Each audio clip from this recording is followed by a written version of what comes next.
মাধ্যমিক পরীক্ষার্থীদের জন্য খুবই গুরুত্বপূর্ণ হতে চলেছে আজকের এই ক্লাসটি।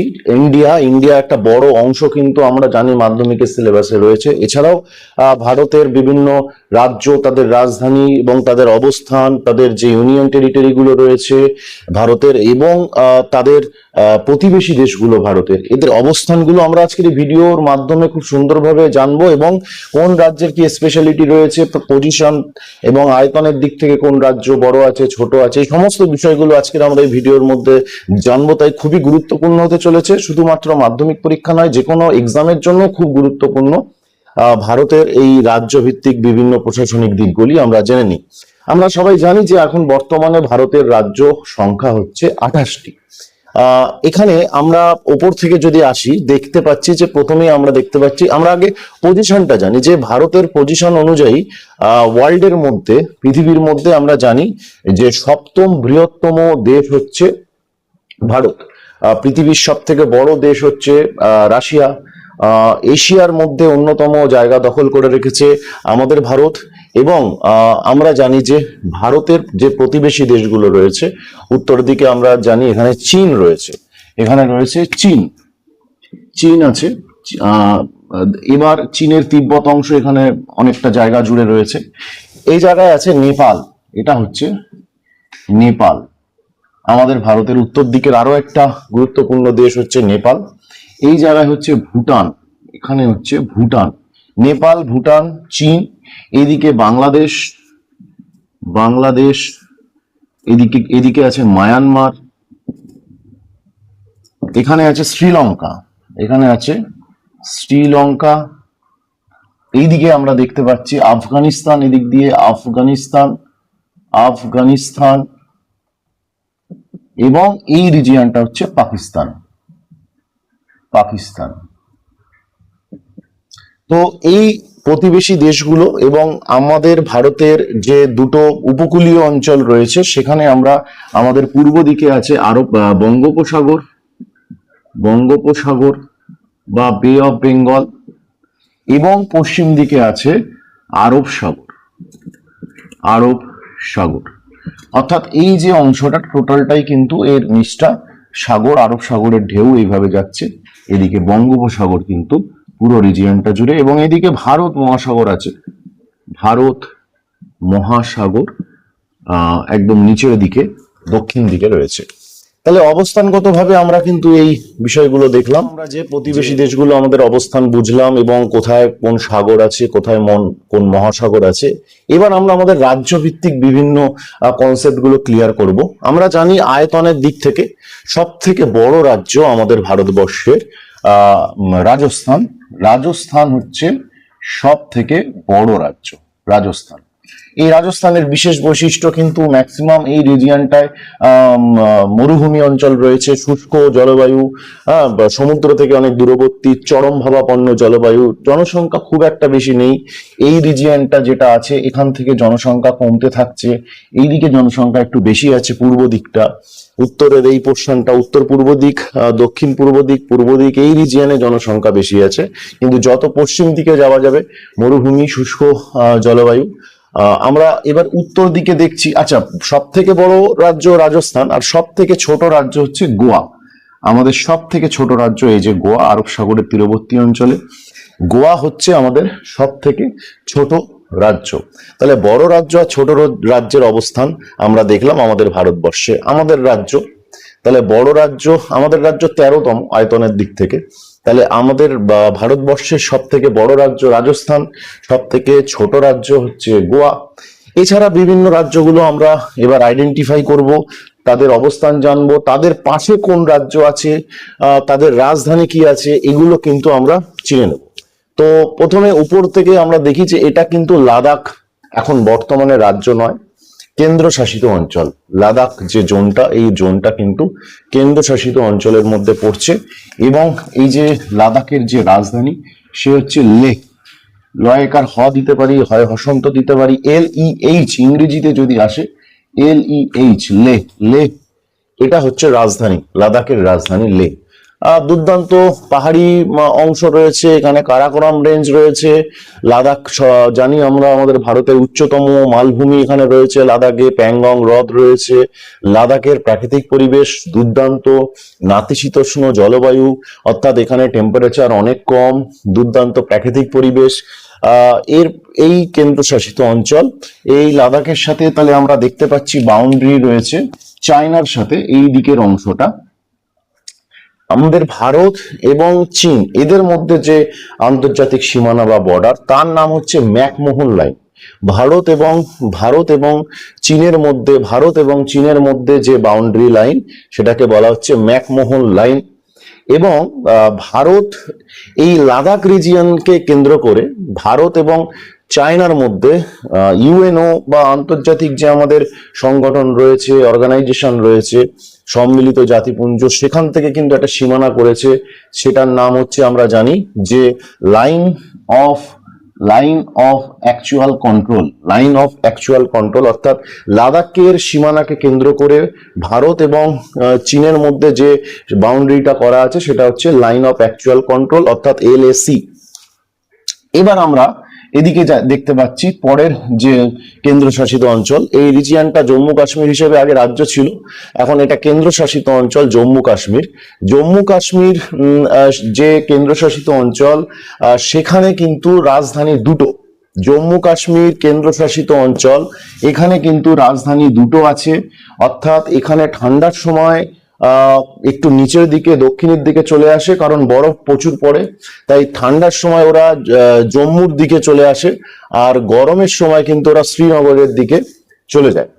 ঠান্ডা যখন আসে তখন জম্মুতে ওদের রাজধানী চলে আসে, ওদের প্রশাসনিক কাজকর্ম জম্মুতে হয়, কারণ খুবই ঠান্ডা, সেই কারণে ওরা আরো দক্ষিণের দিকে চলে আসে, ওদের অ্যাডমিনিস্ট্রেটিভ কাজগুলো জম্মুতে হয় তখন। এবং যখন গরম তখন একটু উত্তরের দিকে ওরা যায়, তখন ওদের প্রশাসনিক অ্যাডমিনিস্ট্রেশন কাজ চলে হচ্ছে শ্রীনগর থেকে। এটা আমরা জানি আমাদের ভারতের ভূস্বর্গ কাশ্মীর, জম্মু কাশ্মীর। এখানে ডাল লেক আছে, এখানে কারেওয়া মৃত্তিকা আছে, যেখানে জাফরান চাষ হয়, শেফরন বলে যেটাকে। আমরা জানি যে ভারতের একমাত্র এখানেই হয়। আমাদের ভূস্বর্গ, প্রাকৃতিক নৈসর্গ, এই সারা বিশ্বের মানুষ কিন্তু কাশ্মীরকে কেন্দ্র করে আকৃষ্ট হয় তার ন্যাচারাল বিউটির জন্য, আমরা সবাই জানি। তো এটা আমাদের কাছে একটা সম্পদ, এবং সেই সম্পদকে নিয়ে কিন্তু পাশের প্রতিবেশী দেশের সাথে বিভিন্ন ধরনের সমস্যা আমরা জানি, সেটা ঐতিহাসিক বিষয়ের মধ্যে রয়েছে।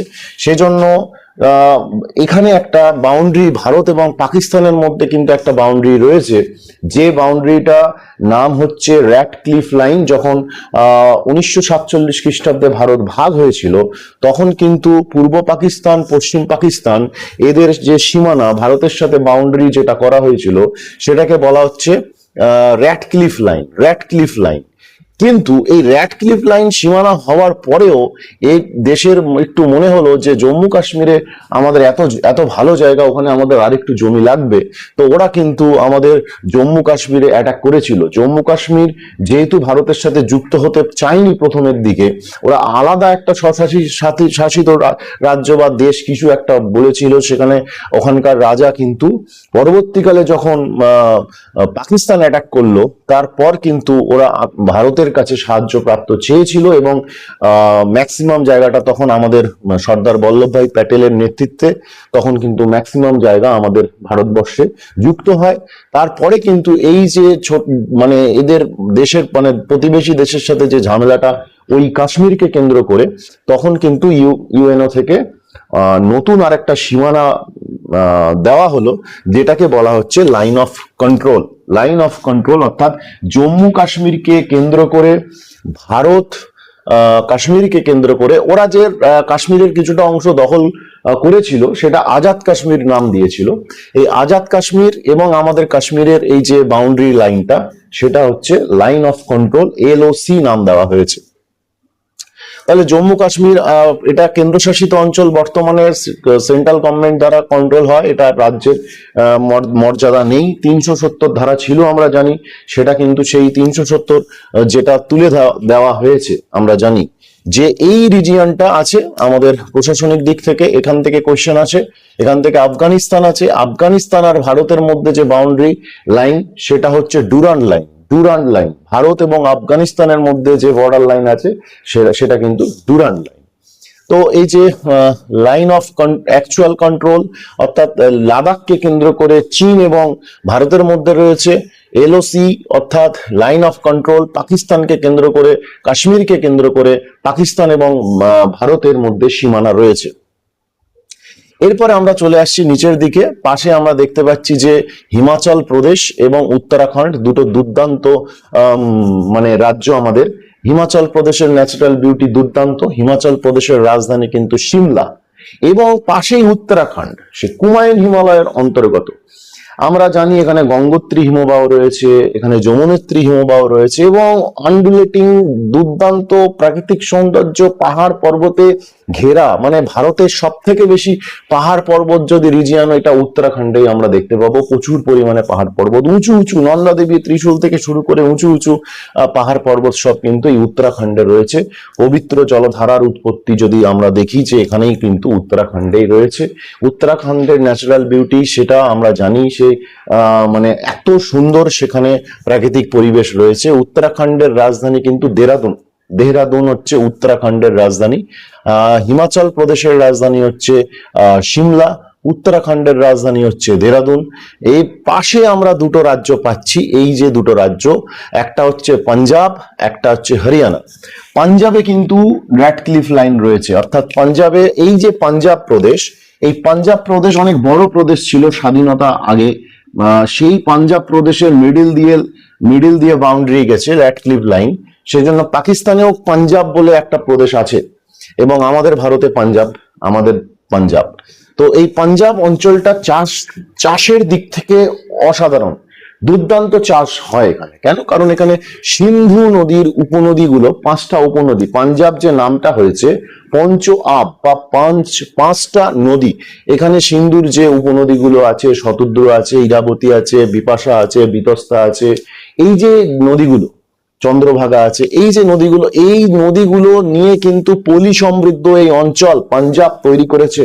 আমরা জানি যে হেক্টর প্রতি ধান উৎপাদন বা গম উৎপাদন বা সবুজ বিপ্লবের প্রভাব এই সমগ্র ভারতবর্ষে সব থেকে আগে হয়েছে পাঞ্জাবে। পাঞ্জাবের একটা কৃষকের ছেলে কিন্তু কলা উঁচু করে বলতে পারে যে my father is a farmer, কারণ ওদের ওখানে ন্যাচারাল যে মানে প্রাকৃতিক পরিবেশ রয়েছে, চাষের উপযুক্ত, প্রচুর পরিমাণে ওদের চাষ থেকে কিন্তু ইনকাম হয়। পাঞ্জাবের পাশে আরো একটা রাজ্য, সেটাও কিন্তু সমভূমি ওরিয়েন্টেড, চাষের উপর নির্ভরশীল, হরিয়ানা। পাঞ্জাব হরিয়ানা পাশাপাশি দুটো রাজ্য, এবং এদের রাজধানী একটাই। পাঞ্জাব এবং হরিয়ানার রাজধানী কিন্তু চণ্ডীগড়।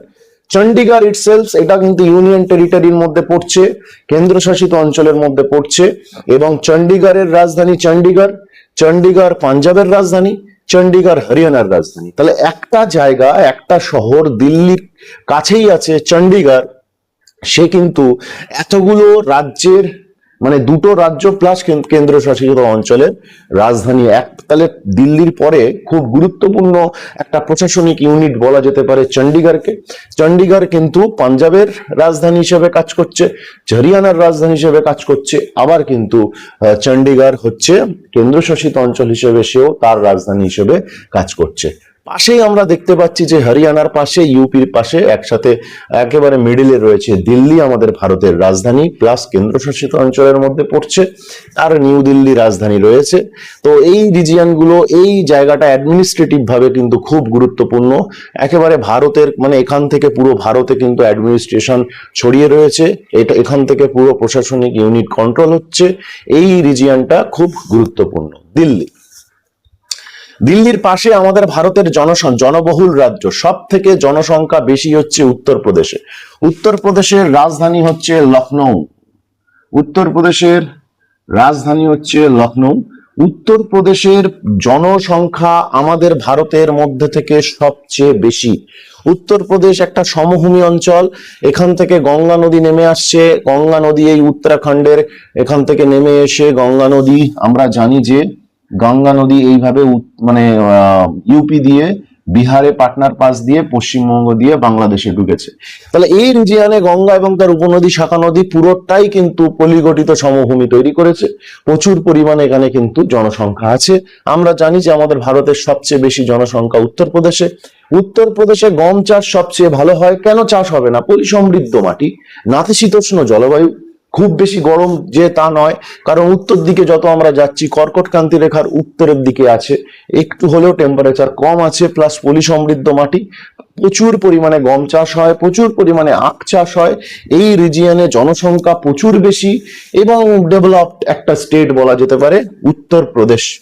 উত্তরপ্রদেশ মানে এই যে বলে আমাদের যে প্রশাসনিক ইউনিটে যে ভোট হয়, উত্তরপ্রদেশের ভোটের গুরুত্ব কিন্তু অনেক বেশি। আমাদের ভারতে যে ভোট সিস্টেম, ভোটিং সিস্টেম রয়েছে, যেগুলো লোকসভা ইলেকশন, সেখানে ইউপি ইলেকশনের মানে ইউপির ভোটের মর্যাদা কিন্তু অনেক বেশি, কারণ জনবহুল একটা মানে স্টেট আমাদের ভারতের সব থেকে বেশি জনবহুল স্টেট।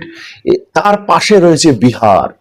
বিহার জনঘনত্বের দিক থেকে অত্যাধিক পরিমাণে বেশি, জনঘনত্ব সবচেয়ে বেশি হচ্ছে বিহারে, জায়গা কম মানুষ বেশি। আমাদের ভারতের সবচেয়ে বেশি জনঘনত্বপূর্ণ রাজ্য হচ্ছে বিহার, আর জনবহুল রাজ্য হচ্ছে উত্তরপ্রদেশ। পাশাপাশি দুটো রাজ্য মানে জনসংখ্যাকে একেবারে ভারতের মোট জনসংখ্যা যদি আমরা হিসেব করি যে 140 কোটি, তার ম্যাক্সিমাম পার্সেন্টেজ কিন্তু এরা নিয়ে রেখেছে, অর্থাৎ উত্তরপ্রদেশ আর বিহার। পাশে পশ্চিমবঙ্গকে বাদ দিলে হবে না, কারণ এই 2 নম্বরে পশ্চিমবঙ্গ জনঘনত্বের দিক থেকে 2 নম্বরে, অর্থাৎ বিহারের পরেই পশ্চিমবঙ্গ। তাহলে এখানেও এই যে আগে তো কৃষিভিত্তিক সভ্যতা ছিল, নদীমাতৃক সভ্যতা ছিল, নদীকে কেন্দ্র করে জনসংখ্যা বাড়তো। তাহলে এই গঙ্গা, মেন উৎস হচ্ছে গঙ্গা, এই গাঙ্গেয় সমভূমি, এটা ইউপি, এদিকে হচ্ছে বিহার, এদিকে পশ্চিমবঙ্গ, বিহারের রাজধানী পাটনা, বিহারের রাজধানী পাটনা। তাহলে এই যে উত্তরপ্রদেশ, বিহার আর পশ্চিমবঙ্গ কলকাতা, পশ্চিমবঙ্গ কলকাতা, এই যে রিজিয়নটা, এই রিজিয়নটা তার সাথে যদি তুমি ধরে নাও এদিকে দিল্লি, কারণ যমুনা নদীর তীরে অবস্থিত, সেটাও সমভূমি। পাশে তুমি দিল্লিকে ধরে নাও, পাশে তুমি এমনি তো দিল্লির জনসংখ্যা প্রশাসনিক দিক থেকে অনেক বেশি, মানে যত কেন্দ্রশাসিত অঞ্চল আছে তার মধ্যে সব থেকে বেশি পপুলেশন জনসংখ্যা দিল্লিতে আছে। তার পাশে তুমি হরিয়ানাকে ধরে নাও, পাঞ্জাবে ধরে নাও। তাহলে এই টোটাল রিজিয়নটার কথা চিন্তা করো, এই টোটাল রিজিয়নটাই সমভূমি এবং টোটাল রিজিয়নে জনসংখ্যা সব থেকে বেশি ওই জায়গাটাই ধরে রেখেছে। মানে এই ভারতের অন্যান্য অঞ্চলের তুলনায়, in respect of the other region in India, তুমি যদি এইটুকুটাকে দেখো, তাহলে এই টোটাল পপুলেশনের 70%, 60 অ্যাবাভ তো হবেই, এই জায়গাটাই ধরে রেখেছে আমাদের ভারতের টোটাল পপুলেশনের। তাহলে এই কটা স্টেট, এই যে পাঞ্জাব, হরিয়ানা, দিল্লি, এটা কেন্দ্রশাসিত অঞ্চলের মধ্যে দিল্লি, আর এদিকে উত্তরপ্রদেশ, এটা হচ্ছে বিহার, এটা হচ্ছে পশ্চিমবঙ্গ। তাহলে আমরা বিহারের রাজধানী পাটনা এবং তারপরে আমরা জানি পশ্চিমবঙ্গ। পশ্চিমবঙ্গ আমাদের ভারতে ধান চাষের দিক থেকে 1 নম্বরে আছে, পশ্চিমবঙ্গ ধান উৎপাদনে। পশ্চিমবঙ্গ আছে, এদিকে কলকাতা পশ্চিমবঙ্গের রাজধানী।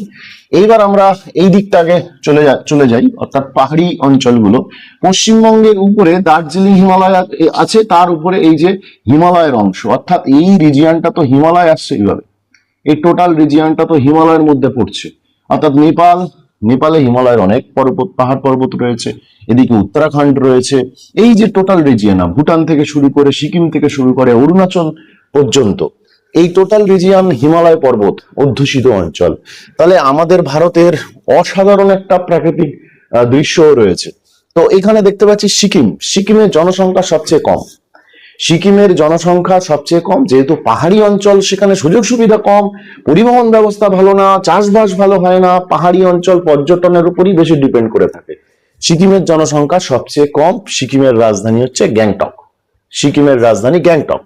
তারপরে আছে আমরা সিকিম, আর এদিকে ভুটান, আর পাশ দিয়ে যদি যাই আমরা দেখতে পাবো হচ্ছে অরুণাচল প্রদেশ। অরুণাচল প্রদেশের জনঘনত্ব সবচেয়ে কম, 17 জন প্রতি বর্গ কিলোমিটারে, according to the census of 2011, কারণ তারপরে আর সেন্সাস হয়নি এখনো।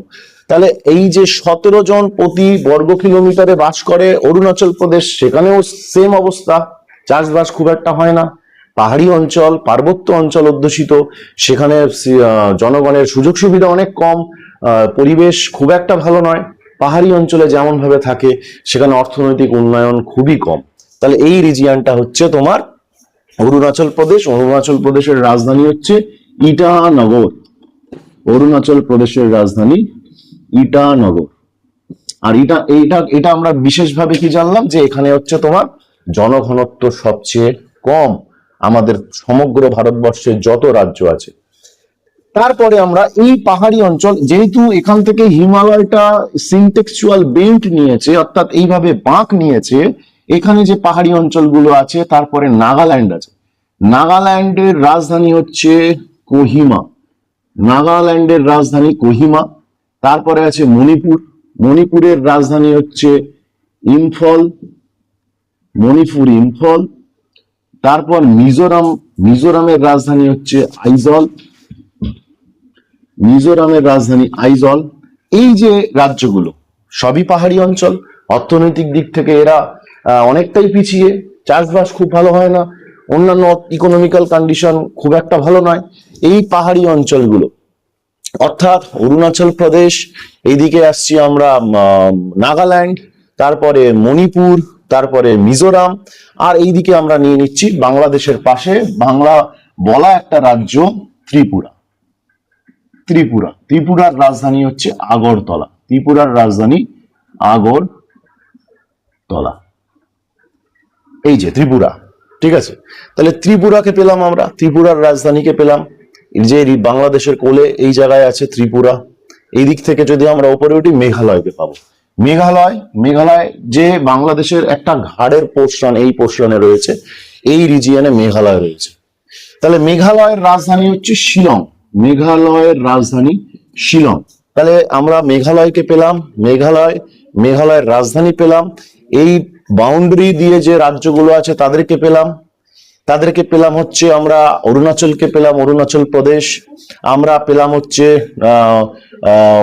এদিকে নাগাল্যান্ডকে পেলাম, আমরা মণিপুরকে পেলাম, আমরা আইজলকে পেলাম, আমরা ত্রিপুরাকে পেলাম, আমরা মেঘালয়কে পেলাম। এখানে আছে আসাম। এই যে রিজিয়নটা, এর একটু কিন্তু গুরুত্ব খুব বেশি রয়েছে। এই জায়গাটা আমাদের বুঝতে হবে যে আসাম কিন্তু মানে চাষবাস খুব ভালো হয়, যেহেতু আসাম কিন্তু ওখানে সমভূমির পরিমাণ অনেক বেশি, এবং এটা উপত্যকা বলা যেতে পারে, সমভূমি অঞ্চল, উপত্যকা বলা যেতে পারে। যে এই যে রিজিয়নটা, এখানে পাহাড়ের ঢালগুলো নামছে, যেহেতু পাহাড়ের ঢালেই সব থেকে বেশি পরিমাণে চা চাষ হয়। আসাম আমাদের ভারতের 1 নম্বর রাজ্য, চা চাষের দিক থেকে সব থেকে বেশি চা চাষ কিন্তু এই আসামেই হয়। আর আসামের রাজধানী হচ্ছে দিসপুর। আসামের রাজধানী দিসপুর। তাহলে এই রিজিয়নটা হলো আসাম। আসামকে আমরা পেলাম, এতগুলো বাউন্ডারি দিয়ে একেবারে ঘিরে রাখা হয়েছে, এতগুলো রাজ্য যেন ঘিরে রেখেছে আসামকে, এবং এখানে মেঘালয় থেকে শুরু করে সমস্ত এই রাজ্যগুলো আসামকে ঘিরে রেখেছে। এবং আসামে সব থেকে বেশি বন্যা হয়, আমাদের ভারতের সব থেকে বেশি বন্যা কবলিত রাজ্যও কিন্তু আসাম। সবচেয়ে বেশি চা চাষও হয় আসাম, এছাড়া ধান চাষও হয় আসামে। আসাম কিন্তু অর্থনৈতিকভাবে এই রাজ্যগুলোর তুলনায় কিন্তু অনেকটা বেটার জায়গায় আছে। এরপরে আমরা পাশে পশ্চিমবঙ্গ পেলাম। পশ্চিমবঙ্গ তো অলরেডি আমরা জানি। এরপরে পশ্চিমবঙ্গের পাশে আছে আমাদের প্রতিবেশী যে রাজ্যগুলো, বিহার হয়ে গেল, পাশে আছে ঝাড়খণ্ড। ঝাড়খণ্ডের রাজধানী রাঁচি। ঝাড়খণ্ডের রাজধানী রাঁচি। ঝাড়খণ্ডের বিশেষ কি গুরুত্ব, অসাধারণ। মানে ঝাড়খণ্ডের এই ম্যাক্সিমামটাই ছোটনাগপুর মালভূমি। তো এখানে খনিজ সমৃদ্ধ অঞ্চল, আমরা জানি ভারতের মাইন স্টোর বলা হয় হচ্ছে ছোটনাগপুর মালভূমিকে, ভারতের খনিজ ভান্ডার ছোটনাগপুর মালভূমি। ম্যাক্সিমাম ঝাড়খণ্ড, উড়িষ্যার অনেকটা অংশ, ছত্তিশগড়ের কিছুটা জায়গা, এবং পশ্চিমবঙ্গের পশ্চিমের অংশ, এখানে সব থেকে বেশি পরিমাণে খনিজ পাওয়া যায়। এর বেশি খনিজ আর অন্য কোথাও পাওয়া যায় না। সব থেকে বেশি খনিজ যদি পাওয়া যায় এখানেই পাওয়া যায়। এই খনিজের উপর ডিপেন্ড করে ভারতের অন্যান্য রাজ্যগুলো ডিপেন্ড করে আছে। লোহা, আকরিক লোহা লাগবে, এখানেই যেতে হবে। কয়লা লাগবে, ম্যাক্সিমাম এখানেই আছে। তাহলে খনিজগুলো সব থেকে বেশি যদি এরাই সাপ্লাই দেয়, তাদের এখানে ইকোনমিক কন্ডিশন, শিল্প বেল্ট, টিস্কো থেকে শুরু করে, ভিলাই থেকে শুরু করে, রৌরকেলা থেকে শুরু করে, দুর্গাপুর থেকে শুরু করে বড় বড় ইন্ডাস্ট্রিয়াল জোন কিন্তু এই রিজিয়নেই রয়েছে। এই রিজিয়নেই রয়েছে, যেগুলো লৌহ ইস্পাতকে কেন্দ্র করে, কয়লাকে কেন্দ্র করে, তাপবিদ্যুৎকে কেন্দ্র করে এখানে আছে। এখানে মেইনলি লৌহ ইস্পাত শিল্পটাই সব থেকে বেশি গড়ে উঠেছে। এখানে রাঁচি আছে, ঝাড়খণ্ডের রাজধানী, আমাদের প্রতিবেশী রাজ্য ঝাড়খণ্ড। তার পাশে উড়িষ্যা আছে, উড়িষ্যার রাজধানী হচ্ছে ভুবনেশ্বর। উড়িষ্যার রাজধানী হচ্ছে ভুবনেশ্বর। উড়িষ্যার রাজধানী ভুবনেশ্বর। ভুবনেশ্বর উড়িষ্যার রাজধানী। উড়িষ্যাও কিন্তু চাষের দিক থেকে অনেকটা ভালো, সমভূমি অঞ্চল আছে। উড়িষ্যায় বেশ কিছু নদী এসে পড়েছে, তাদের মোহনা রয়েছে, পলি সমৃদ্ধ অঞ্চল আছে। উড়িষ্যার প্রাকৃতিক পরিবেশ ভালো, সমুদ্র অঞ্চল আছে, সেখানে ব্যবসা বাণিজ্য তো চলছেই, মৎস্য শিকার থেকে শুরু করে এখানে মাছের চাষ থেকে শুরু করে ইন্টারন্যাশনাল বাণিজ্য এরা করছে। উড়িষ্যা ডেভেলপড আছে, উড়িষ্যার প্রচুর পর্যটন কেন্দ্রও আছে, উড়িষ্যা ডেভেলপড একটা জায়গা। এবং উড়িষ্যার পাশে রয়েছে ছত্তিশগড়। ছত্তিশগড়ের রাজধানী হচ্ছে ছত্তিশগড়ের রাজধানী রায়পুর। ছত্তিশগড়ের রাজধানী রায়পুর। ছত্তিশগড় শিল্পের দিক থেকে কিন্তু এগিয়ে আছে, শিল্পেও ওখানে যেমন আমাদের ভারতের লৌহ ইস্পাত শিল্পকে কেন্দ্র করে 1 নম্বরে আছে ভিলাই। ভিলাই এশিয়ার মধ্যে 3 নম্বরে, আর আমাদের ভারতের 1 নম্বর সরকারি। তো এটা কিন্তু ছত্তিশগড়েই অবস্থিত। ছত্তিশগড় কিন্তু খনিজ সম্পদে পরিপূর্ণ এবং শিল্প বেল্ট খুব ভালো। চাষ খুব একটা হয় না, কিন্তু যতটা হয় সামঞ্জস্যপূর্ণ ভাবে ঠিকঠাক আছে, কিন্তু ইন্ডাস্ট্রি জোন খুব ভালো গড়ে উঠেছে। তারপরে আমরা চলে আসছি পাশের রাজ্য। আমরা এই যে রাজ্যটা বেশি দিন হয়নি গড়ে উঠেছে, আমরা জানি অন্ধ্রপ্রদেশকে ভেঙে তেলেঙ্গানা গড়ে উঠেছে। অন্ধ্রপ্রদেশের রাজধানী এটা নতুন তৈরি করা হয়েছে। অন্ধ্রপ্রদেশের রাজধানী হচ্ছে তোমার অমরাবতী। অন্ধ্রপ্রদেশের রাজধানী হচ্ছে অমরাবতী। অমরাবতী নতুন ভাবে তৈরি করা হয়েছে, এবং যেহেতু রাজ্যটা ভাঙা হয়েছে, তেলেঙ্গানাকে আলাদা করা হয়েছে। তেলেঙ্গানার রাজধানী হচ্ছে হায়দ্রাবাদ। তেলেঙ্গানার রাজধানী হচ্ছে হায়দ্রাবাদ। এই যে হায়দ্রাবাদ শহরটা অনেক প্রাচীন সভ্যতার ইতিহাসের একটা শহর আমরা জানি, এবং খুব গুরুত্বপূর্ণ হায়দ্রাবাদ। আর এই হায়দ্রাবাদের অনেক ইতিহাস এবং ভূগোল রয়েছে। এই যে অমরাবতী নতুন করে তৈরি করা একটা রাজধানী অন্ধ্রপ্রদেশের জন্য, এবং এই অন্ধ্রপ্রদেশ কিন্তু আমরা জানি যে ব্যবসা বাণিজ্য থেকে শুরু করে এখানে চাষও হয় প্রচুর। উপকূলবর্তী অঞ্চল আছে, গোদাবরী নদীর মোহনা আছে, এখানে কৃষ্ণা নদীর মোহনা আছে। কৃষ্ণা গোদাবরী দুটো বড়, মানে দক্ষিণ ভারতের দীর্ঘতম নদী হচ্ছে গোদাবরী, সে এসে পড়ছে। এখানে কোলেরু হ্রদ আছে, প্রচুর পরিমাণে মাছ চাষ হয়, প্রচুর পরিমাণে ব্যবসা বাণিজ্য ইন্টারন্যাশনালি এরা এঙ্গেজ আছে। অন্ধ্রপ্রদেশ কিন্তু গুরুত্বপূর্ণ একটা স্টেট আমাদের, এটা আমাদের মাথায় রাখতে হবে। তারপরেই নিচে আসছি আমরা তামিলনাড়ু। তামিলনাড়ুর রাজধানী হচ্ছে চেন্নাই। তামিলনাড়ুর রাজধানী তামিলনাড়ুর রাজধানী একেবারে চেন্নাই এক্সপ্রেস। আমরা জানি তামিলনাড়ু প্রচুর ভাবে বিখ্যাত, কারণ এদিকে পর্যটন কেন্দ্র তো আছে প্রচুর পরিমাণে, চাষবাস অনেক হয়। মানে এখানে আমরা জানি তুলো চাষের জন্য মাটি রয়েছে, এখানে আখ চাষ হয়, ধান চাষ হয়, কারণ এখানে কাবেরী নদীর মোহনা রয়েছে। তো এই যে পলি সমৃদ্ধ কিছু মাটিও আছে, পলি মাটিও পাওয়া যায়, এছাড়া কৃষ্ণ মাটির অস্তিত্ব আছে, বিভিন্ন ধরনের চাষ পাশে। এখানে কিন্তু ইন্ডাস্ট্রি জোনও কিছু গড়ে উঠেছে, সালেম থেকে শুরু করে, নেভেলি থেকে শুরু করে, হ্যাঁ, বিভিন্ন কয়লা ক্ষেত্র থেকে শুরু করে লৌহ ইস্পাত শিল্পের কিছু কেন্দ্র আছে, হ্যাঁ, পর্যটন শিল্প। এছাড়া সমুদ্রের ওপর এরা অনেক ডিপেন্ড করে থাকে। তামিলনাড়ু কিন্তু ইকোনমিক্যালি ডেভেলপড একটা রাজ্য আমাদের, এবং আমাদের ভারতের সব থেকে দক্ষিণতম রাজ্য, আমাদের ভারতের দক্ষিণতম রাজ্য। আমাদের ভারতের দক্ষিণ বিন্দু কি? আমাদের ভারতের মূল ভূখণ্ডের দক্ষিণ বিন্দু হচ্ছে কন্যাকুমারিকা। এই কন্যাকুমারিকা হচ্ছে এই তামিলনাড়ুতে অবস্থিত। আমাদের ভারতের উত্তরতম আছে ইন্দ্রাকোল। আমাদের ভারতের দক্ষিণ মূল ভূখণ্ডের কন্যাকুমারী। আর পুরো ভারতের যদি হয় ইন্দিরা পয়েন্ট। ইন্দিরা পয়েন্ট হচ্ছে সব থেকে একেবারে ভারতের দক্ষিণতম বিন্দু। তামিলনাড়ু গেল, তারপরে হচ্ছে কেরালা। কেরালা যে খুব মানে ভারতের অন্যতম স্বর্গর রাজ্য বলা হয় কেরালাকে। কেরালা বিভিন্নভাবে ডেভেলপড, প্রচুর মশলা। এই যে তামিলনাড়ু, অন্ধ্রপ্রদেশ, মশলা বিদেশিরা আগে আসতো এখানকার মশলাগুলোকে নেওয়ার জন্য। আমাদের ভারতের প্রচুর পরিমাণে বিভিন্ন মশলা উৎপাদন হয়, কিন্তু যে জলবায়ুটা লাগে সেটার জন্য কিন্তু এই রিজিয়নটাই, তামিলনাড়ু, কেরালা, এই যে কর্ণাটক, এই রিজিয়ন, এখানে প্রচুর কফি চাষ হয় কেরালাতে। এছাড়া এদের পলিমাটি সমৃদ্ধ অঞ্চল আছে, উপকূলবর্তী অঞ্চল আছে, সেখানে প্রচুর চাষও হয়। কেরালার রাজধানী হচ্ছে তিরুবনন্তপুরম। তিরুবনন্তপুরম হচ্ছে এই কেরালার রাজধানী। তার পাশে আমরা পাচ্ছি হচ্ছে কর্ণাটকের বেঙ্গালুরু। আমরা জানি তথ্য প্রযুক্তি শিল্পের রাজধানী ভারতের সিলিকন ভ্যালি, বেঙ্গালুরু কিন্তু বিখ্যাত রয়েছে। এই চেন্নাই সোজাসুজি এর পয়েন্ট করা উচিত। বেঙ্গালুরু কর্ণাটকের রাজধানী হচ্ছে বেঙ্গালুরু। তার পাশে আমরা কর্ণাটকের পাশে গোয়াকে পেলাম, গোয়ার রাজধানী পানাজি। গোয়ার রাজধানী পানাজি। গোয়া ছোট রাজ্য, এরা সমুদ্রের উপর ডিপেন্ড করে আছে। এখানে পাহাড়ি অঞ্চলও রয়েছে, পশ্চিমঘাট পর্বত, অর্থাৎ পাহাড় সমুদ্র একসাথে, খুব বড় সমুদ্র সৈকত আছে, খুব ভালো প্রাকৃতিক পরিবেশ কিন্তু গোয়ায় আছে। পর্যটন শিল্পে দুর্দান্ত, প্রচুর মানে বাইরের মানুষ টুরিস্ট কিন্তু এখানে আসে, প্রচুর বৈদেশিক মুদ্রা অর্জন হয়। এরা ম্যাক্সিমামই ডিপেন্ড হচ্ছে টুরিস্টের উপরে, কিন্তু প্রচুর পরিমাণে ডিপেন্ড করে আছে এই গোয়া রাজ্য। এবং তার পাশে হচ্ছে মহারাষ্ট্র। মহারাষ্ট্র কিন্তু আমরা জানি আমাদের ভারতের অর্থনৈতিক রাজধানী কিন্তু মুম্বাই। মুম্বাই হচ্ছে মহারাষ্ট্রের রাজধানী, মুম্বাই। এই যে মহারাষ্ট্র আর এই যে পাশে গুজরাট, চাষ কম হয় কিন্তু শিল্পের দিক থেকে প্রচুর পরিমাণে উন্নত। চাষ খাদ্যশস্য কম হয় কিন্তু কার্পাস শিল্প প্রচুর পরিমাণে, তুলো চাষ প্রচুর পরিমাণে হয়। এই মুম্বাই হচ্ছে আমাদের যত শহর আছে তার থেকে সব থেকে বেশি জনসংখ্যা মুম্বাইতে আছে।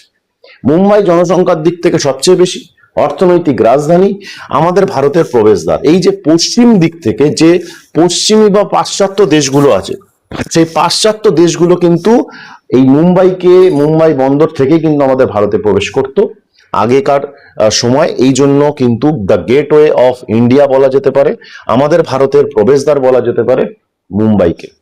এবার একটা জিনিস আমরা মাথায় রাখি, মুম্বাই বিভিন্ন শিল্পে, মানে সেটা হলিউড হোক, সেটা পেট্রো রসায়ন শিল্প হোক, সেটা কার্পাস বস্ত্র বয়ন শিল্প হোক, যত সড়ক পথ আছে আমাদের সমগ্র ভারতবর্ষে, সড়ক পথের দৈর্ঘ্যের বিচারে একেবারে প্রথমেই রাখা যেতে পারে মহারাষ্ট্রকে। মহারাষ্ট্র হচ্ছে সড়ক পথ সবচেয়ে বেশি পরিমাণে দৈর্ঘ্যের পরিবারে আছে, এবং মহারাষ্ট্র খুব ডেভেলপড একটা স্টেট। মহারাষ্ট্রের পাশে গুজরাট। মহারাষ্ট্রে প্রচুর বন্দর আছে, ইন্টারন্যাশনাল বাণিজ্য এরা প্রচুর পরিমাণে করে। গুজরাট পেট্রো রসায়ন শিল্পে অত্যাধিক পরিমাণে জায়গা করেছে, কারণ গুজরাটের এই যে রাজধানী গান্ধীনগর, গুজরাটের রাজধানী হচ্ছে গান্ধীনগর। এটা আমি যাচ্ছি না, গুজরাটে গান্ধীনগর ছাড়াও অনেক ফেমাস স্টেট আছে, যেমন আহমেদাবাদ। ম্যানচেস্টার অফ ইন্ডিয়া, ভারতের ম্যানচেস্টার বলা হয় আহমেদাবাদকে। যেমন এখানে যে জামনগর, এখানে আছে জামনগর। এই জামনগর দুর্দান্ত ভাবে বিখ্যাত, এটা মাথায় রাখতে হবে, কারণ জামনগরে প্রচুর মানে আমাদের ভারতের সব থেকে বৃহত্তম তৈল রসায়ন কেন্দ্র বা তৈল শোধনাগার আমাদের ভারতের সব থেকে বড়। তেল নিয়ে আসা বা উত্তোলন করা, ব্যবহার করা তো যায় না, তেলকে শোধন করতে হয়, এটাও মাথায় রাখ, তেলকে শোধন করতে হয়। তার সব থেকে বড় তৈল শোধনাগার হচ্ছে জামনগরে আছে। প্রচুর বন্দর আছে এখানে, পোরবন্দর থেকে শুরু করে, কয়ালি থেকে শুরু করে, সুরাট থেকে শুরু করে প্রচুর বন্দর আছে। তাহলে এই জন্য বিখ্যাত একটা স্টেট বলা যেতে পারে আমাদের গুজরাট। অর্থনৈতিকভাবে কিন্তু 1 নম্বর 2 নম্বর রাখা যেতে পারে, অর্থনৈতিকভাবে খুব ডেভেলপড গুজরাট এবং মহারাষ্ট্র। এরপরে আমরা রাজস্থান পড়েছি, আমরা এদিকে মাঝখানে মধ্যপ্রদেশ আছে। মধ্যপ্রদেশ খনিজের দিক থেকে অনেকটা এগিয়ে, মিলেট চাষ প্রচুর পরিমাণে হয় এখানে। ভারতের সব থেকে বেশি যদি অরণ্য থাকে, মধ্যপ্রদেশে প্রচুর অরণ্য আছে। মধ্যপ্রদেশের রাজধানী হচ্ছে ভোপাল। মধ্যপ্রদেশের রাজধানী হচ্ছে ভোপাল বা ভোপাল বলে অনেকে, বা ভোপাল, অসুবিধা নেই, BHO দিয়ে হয়, BHOPL, ভোপাল। তো মধ্যপ্রদেশের রাজধানী হচ্ছে ভোপাল। আমরা এটা মধ্যপ্রদেশ হচ্ছে তুলো চাষও হয় কিছুটা রিজিয়নে, মিলেট চাষ প্রচুর পরিমাণে হয়। মিলেট চাষ জোয়ার বাজরার আগে রাজস্থানেও প্রচুর পরিমাণে হয়, মহারাষ্ট্রেও হয়।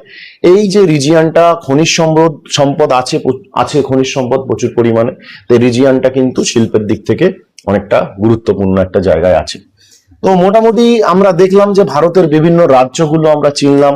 কেন্দ্রশাসিত অঞ্চলের মধ্যে আন্দামান নিকোবর দ্বীপপুঞ্জ, তার রাজধানী পোর্ট ব্লেয়ার। আন্দামান নিকোবর দ্বীপপুঞ্জ, এইদিকে আছে হচ্ছে লাক্ষাদ্বীপ, এরা কেন্দ্রশাসিত অঞ্চলের মধ্যে পড়ছে। কেন্দ্রশাসিত অঞ্চলের মধ্যে আন্দামান নিকোবর দ্বীপপুঞ্জ কেন্দ্রশাসিত অঞ্চলগুলির মধ্যে অন্যতম জায়গা দখল করে রেখেছে। পোর্ট ব্লেয়ার এদের রাজধানী, এবং কাভারাত্তি হচ্ছে এদের রাজধানী। অর্থাৎ এই যে লাক্ষাদ্বীপে লক্ষদ্বীপ নেই, লাক্ষাদ্বীপে অনলি 25টা দ্বীপ আছে, এবং সেখানে কিন্তু খুব সুন্দরভাবে এখন টুরিস্ট স্পট রেডি করছে, খুব ভালোভাবে কাজ চলছে এখানে। কাভারাত্তি হচ্ছে এই লাক্ষাদ্বীপের রাজধানী। এবং এদের থেকে বেশি দ্বীপ আছে কিন্তু আন্দামান নিকোবর দ্বীপপুঞ্জে, অনেক দ্বীপ আছে, 265টার উপরে দ্বীপ আছে আন্দামান নিকোবর দ্বীপপুঞ্জে। আর এদের গ্রেট আন্দামান আর নিকোবর এরা বড় বড় দুটো দ্বীপ।